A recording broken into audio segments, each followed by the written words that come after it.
Hey, what's up, guys? It's Josh here. And just like the first video that we made, we're going to take some time and kind of go over the workout B from our Strength Club workouts for September. So we're working with this new presentation style, so we'll see how it works. Want to just dive into some of the aspects of the exercises, maybe get a little more detail, things that sometimes get missed or hard to kind of cover when we start a session, but obviously hopefully the coaches are working on it with you during the sessions. But maybe this offers you a little bit more insight, gives you a better idea of what we're doing, so you can get a little bit more out of those, especially the first week of workouts here. So obviously, we like to start with our mobility at the beginning, keep it simple, working those ankles and hips, working those pretzels. It gives us some time to kind of ease into the idea of getting some work started. It also gives some people that might be getting stuck at a train or running late chance to get in there before we get everything started. And then we like to move on to what we call our ramping exercises, so that range of motion, activation, muscle, and movement preparation that we like to do. So those first four exercises that we typically do, we look at something as an extension of the warm-up, but also hits some of those muscles that we either want to get activated and working for the exercise we're doing later, or maybe we get some core work in or hit on a couple things to get your body moving better. So just like every workout, we're going to, let me pull this up here, we're going to start with our hangs. Great exercise to build hand strength, shoulder mobility, decompress that spine. We're going to do 2 sets of 30 seconds. Again, I've said this before, but you could do way more than that. Some people suggest 12 minutes a day, but 2 sets for 30 seconds to get started, I think is a great way to sort of ease into this. We're going to pair that up with our landmine single leg RDLs. So again, here, remember that inside hand is going to be holding, the inside leg's the one that's going to be moving.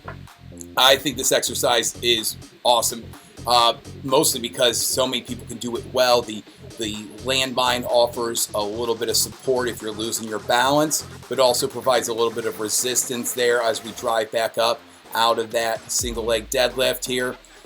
We're focused on soft bend in that knee, kind of sitting that hip back.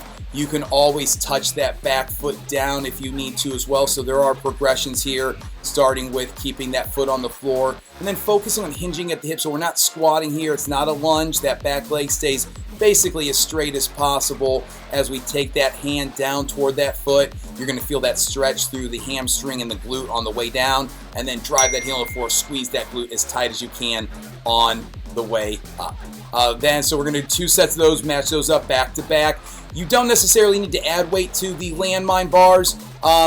We're doing this as a way to get those muscles activated, not necessarily wear them out or too much. We're not focused too much on the strength aspect of this one as much as getting that work in with a little bit of resistance and some assistance on that balance. But if you want to throw 5 or 10 pounds on there, give it a try, see how it feels.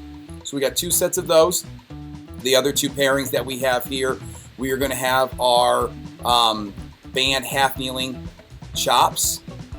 So here we have that inside knee up, that outside knee's down. Now on this video, we are showing it from the old Power Hour side of the room. We will be using the bands anchored to the beams on the blue floor here, but everything's still the same. That inside knee is up, outside knee's down, squeezing that back glute nice and tight. Remember, we're getting a rotation in here as well, so you're kind of rotating up toward that anchor point, pulling it down towards your hands, then pressing out. Doesn't have to be super heavy, but you do want enough resistance that as you press out at the end, you are feeling like that band's trying to pull your hands up and you're pulling that band down straight out in front of you.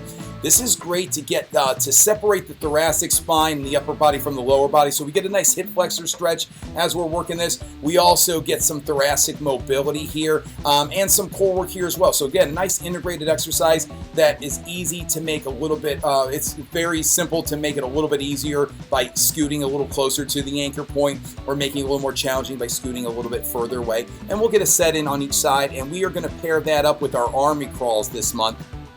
So for army crawls, we got a couple feet on the sliders, right? We're going to take a couple steps forward, a couple steps back, taking your time. Start with small steps here and explore that range of motion. You can see here, I would say my hips are a little high on this one. I wasn't able to watch myself at first.